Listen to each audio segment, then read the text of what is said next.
The United States has begun the process to expel 12 members of Russia's UN mission from New York over security concerns. They've been given until the 7th of March to leave.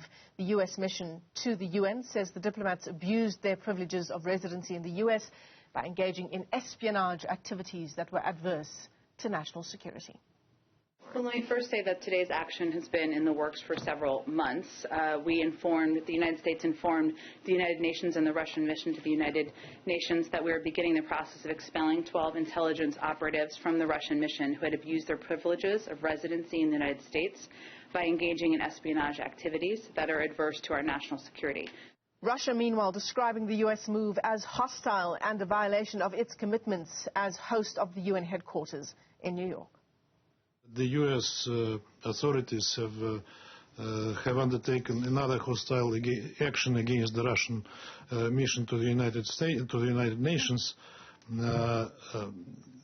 grossly violating the commitments on the host country agreement that they undertook, telling us that they are announcing 12 people from the personnel of the Russian mission, persona non grata, and demanding that they will leave by the 7th of March. For the first time since 1982, an emergency session of the UN General Assembly was called yesterday to address Russia's invasion of Ukraine. UN Secretary General Antonio Guterres warning Russia against placing its nuclear forces on high alert. A vote on a resolution condemning Russia's military offensive in Ukraine is expected this week. Let's get you some analysis on these moving parts insofar as the Russia-Ukraine saga is concerned. Associate Professor of Political Science and International Relations at the University of Johannesburg, Professor David Monyae, joins us this morning. Prof, it's great to have you with us on the program. And there are so many moving parts. There's this vote insofar as the Security Council is concerned. There are various steps that the US are now taking as well.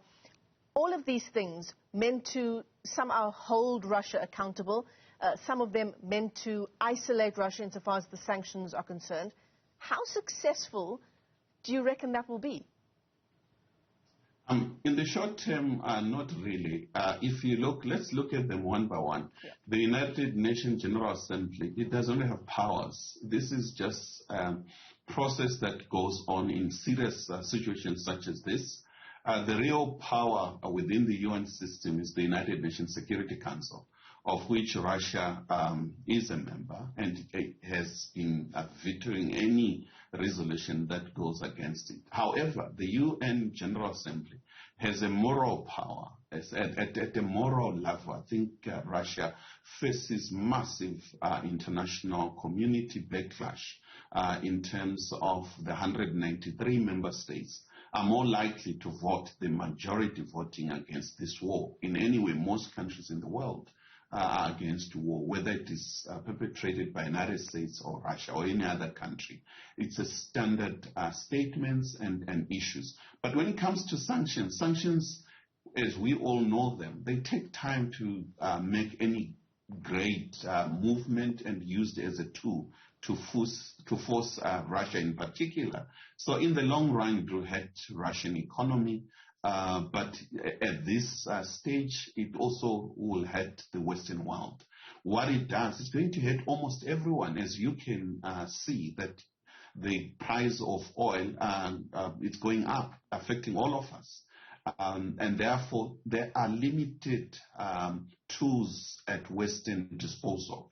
The major tool that can be applied, that most of us have been saying in the past and in the present, is the diplomatic discussions. You have to resolve the crisis through peaceful ways and means, ensuring that we have a long-term solution instead of a short-term.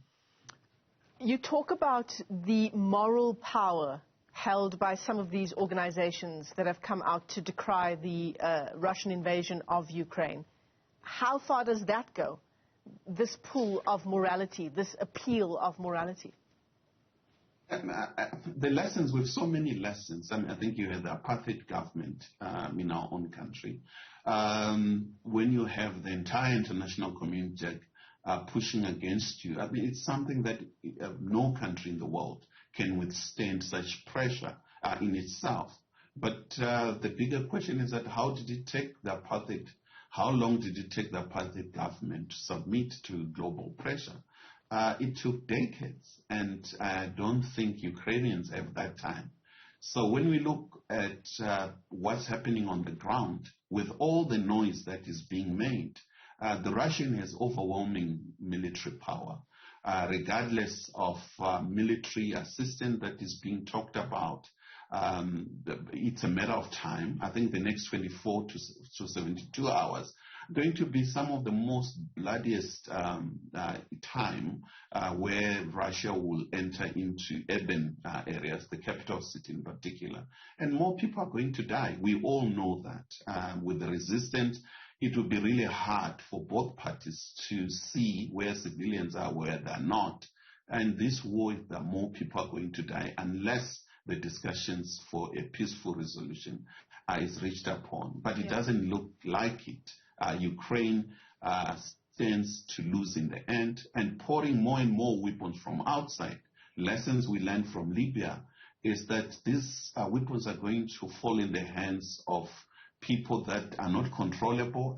You are already making a civil war in the long term bad for Ukraine, bad for the neighboring countries, as we have learned in the Sahel region after the Libya crisis of 2011. Yeah, ordinary people will pay the price, not those in power who the sanctions are aimed against. It's the ordinary people that will always pay the price. Insofar as Zelensky, the Ukraine President, Volodymyr Zelensky's request for Ukraine to join the EU, as these discussions between the Russian delegation and the Ukraine delegation, day one yesterday, it's set to get underway for day two at some point. How does that kind of request from Zelensky likely influence those discussions? At moral level and the massive number of people demonstrating on the streets within European capitals, I think it makes sense, but I really do not think the EU will admit a country that is at war. It also goes against the EU that you need a stable country with the sound economic issues, and therefore I do not think that Ukraine meets all those standards. But there will be call of this nature, but not during wartime. And the other major issue that we need also to be aware, President Putin sits with more than 6,000 nuclear warheads, and he can single-handedly end our current global civilization should he use them. And I really do not think provoking Russia to that level will make any sense to anyone. Well, actually, that was my next question to you, and I think you've answered it, Prof. Is it fair to say that Vladimir Putin does hold all the cards at this stage? The issues you've just mentioned there as well, then the ICC launching its own investigation, the U.S. also taking a number of steps, including expelling the 12 members of Russia's UN mission from New York. Is Putin the one here that we're hoping will make the right decision? Indeed. The Western world have exhausted their tools, and they keep on saying things that will take effect in the medium to long term. In the short term, President Putin remains the most powerful person and with all solution to the problem. And therefore, I do not think antagonizing him will make him change his mind at the moment. But when it comes to issues of sanctions, putting more weapons in the region and all other, in the long run will have massive impact on the Russian economy, Russian standing, but not in the shortest term. In the shortest term, we all have to look at President Putin and reach him in a non-aggressive manner. Prof, with the historical context that you have at your disposal, if you had a seat at the negotiating table, how do you reckon is the best way those talks should proceed? The piece is to cease fire with immediate effect. I think that is a must. And however you have to reach out to the Russians concerned, deal with the long-term issues that cannot be resolved in the immediate. however, reach an agreement of how Ukrainian sovereignty is respected and how Ukraine will handle its own nationals, including those in the two regions that are Russian speakers. Ceasefire in those part of the world to reach and cajole President Putin on one hand. But in the long run, I'll fully agree with Henry Kissinger's views that Ukraine should not join Russia or join the Western world. Ukraine should be like Finland, non-aligned, and create itself as a bridge between these two worlds, benefiting from both parts, instead of throwing itself in one camp at its own expense.